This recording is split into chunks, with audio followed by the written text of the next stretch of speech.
nós aprendemos uma falsa noção de que somente pelo mero fato de nascermos neste mundo temos direito a isso e aquilo, de que a Constituição nos dá o direito à vida, à liberdade, à propriedade, à igualdade. Mas essa é uma ideia criada apenas para acalmar e manter os escravos mansos e obedientes ao sistema que nos escraviza. A provocação que eu gostaria de lançar é de que, na verdade, não nascemos com direito a nada. Talvez os únicos que teriam o dever de nos prover alguma coisa seriam os nossos genitores, que são aqueles que praticaram um ato sexual por prazer e, ao assumir a responsabilidade de extrair prazer de um ato, moralmente falando, deveriam arcar com as consequências desse ato, que no caso vem a ser a possibilidade de gerar aquela relação sexual um bebê. Porém, hoje em dia, talvez desde sempre, os pais nem sempre têm responsabilidade com relação às necessidades dos filhos. Quantas vezes não vimos notícias de crianças abandonadas em terrenos baldios, em caçamba de lixo? Quantas histórias de negligência não ficamos sabendo através dos relatos dos psicólogos? Um dos principais problemas de comportamentos em sociedade, nas estatísticas da criminalidade, não são os jovens delinquentes sem uma referência masculina, famílias sem um pai, sem uma figura paterna. Sobre isso podemos aprofundar melhor numa outra oportunidade. A reflexão que eu gostaria de trazer hoje é apenas a de que podemos fazer um exercício de imaginar que não nascemos com direito algum garantido. Não temos que supor que alguém, muito menos uma figura abstrata como o Estado, teria qualquer obrigação de nos prover qualquer coisa. A nossa vida e morte estão nas mãos daqueles que detêm mais poder momentâneo sobre nós, seja um agente do Estado, um bandido, ou mesmo aqueles que tiverem a possibilidade de coerção sobre a vida de outros que amamos. Ter poder sobre a vida e morte de seus súditos é a definição de soberania. O Estado é um novo soberano absolutista, imparável acima de todos. Inclusive, o poder nas mãos de uma oligarquia moralmente degenerada é muito pior do que um monarca, porque esse poderia ser traído ou assassinado e substituído por alguém mais generoso.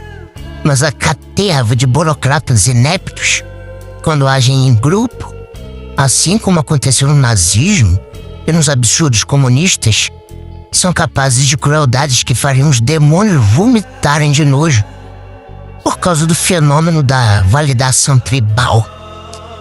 Aqueles que podem enviar nossos homens na flor da idade para a guerra sem sentido, aqueles que podem obrigar a nos envenenarem compulsoriamente, aqueles que podem nos trancar em casa.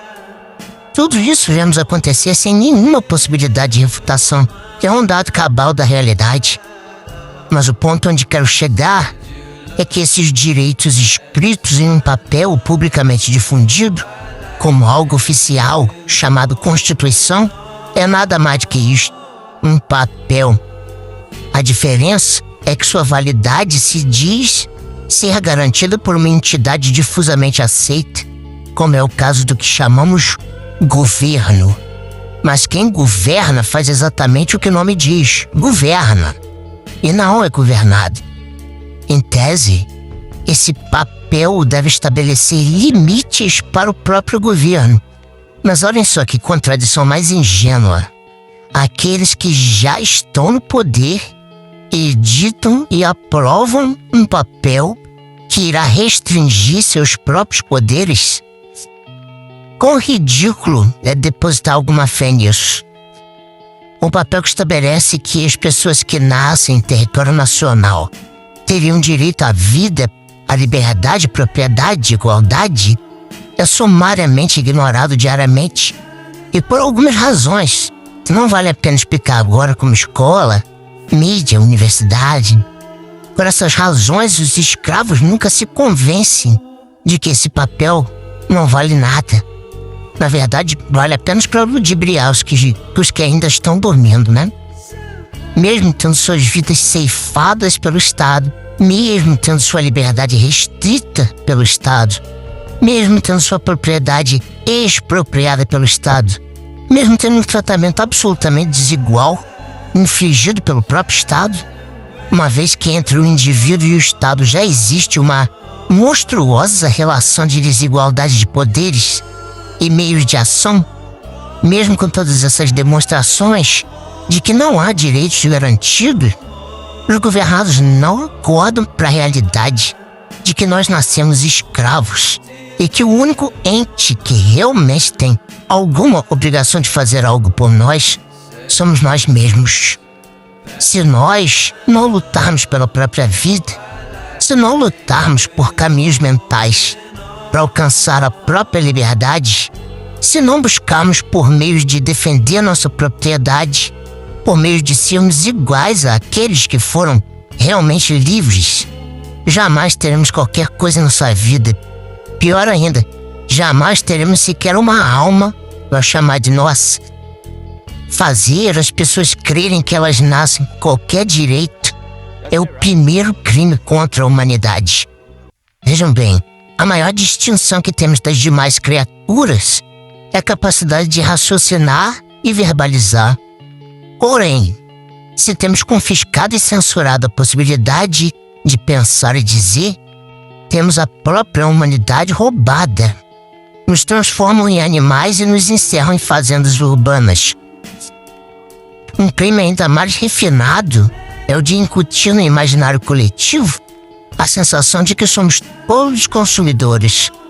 E vocês sabem o que a propaganda ensina, que o cliente tem sempre a razão. Agimos como se fosse realidade o corolário de que todo poder emana do povo e em seu nome será exercido. E vivemos e nos distraímos debaixo da risível noção de que os governantes são nossos empregados, porque os poderes são sustentados pelos nossos impostos. Ora, se algo é imposto, não é consensual. Se não é consensual, como pode ser que quem é coagido possa exercer poder sobre quem o coage?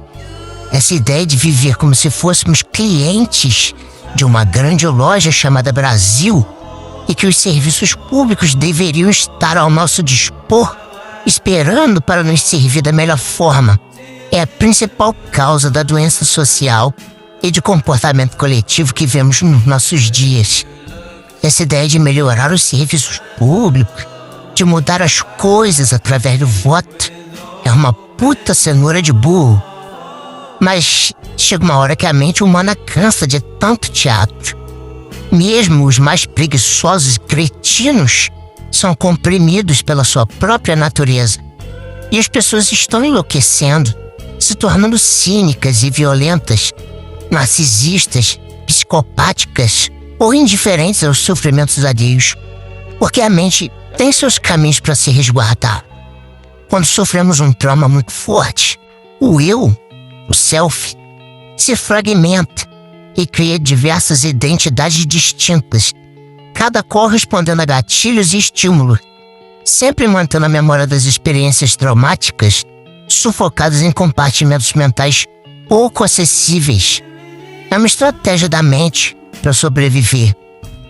O que está acontecendo com a coletividade é que essa dissociação abrupta do que é propagado como verdade, propaganda, e o que é constatado na realidade é tão evidente e tão dolorida que as pessoas estão tendo que se fragmentar em várias identidades, algumas cruéis e psicopatas, outras apáticas, para conseguirem sobreviver e conviver em sociedade.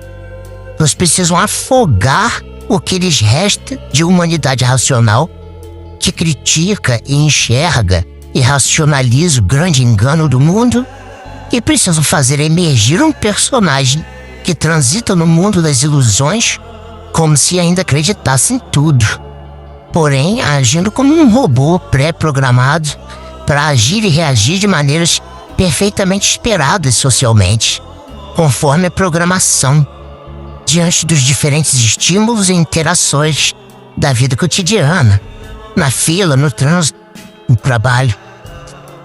O engano e a desilusão têm sido tão perturbadoras para a parte racional das pessoas que o único comportamento esperado é o da síndrome de Estocolmo, em que a vítima se vê psicologicamente sem saída e obrigada a se entregar sentimentalmente ao abusador, criando para si mesma uma narrativa convincente para aceitar e até gostar daquele absurdo estado de coisas em que se encontra. O que se passa, ao meu ver, é que os escravos estão sendo empurrados ao limite de suas razões.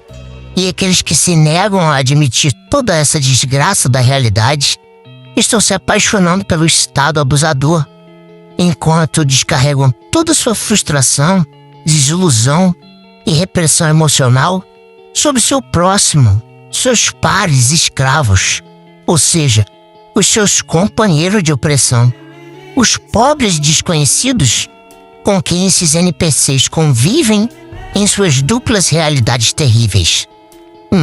A de admitirem a desgraça interior em que se encontram, e 2, a de admitirem que ajudaram a construir a terrível realidade que nos cerca. Porque no fim do dia, consciente ou subliminarmente, sempre damos autorização e conferimos legalidade aos flagelos cujos planos nos são anunciados preditivamente, às vezes com décadas de antecedência.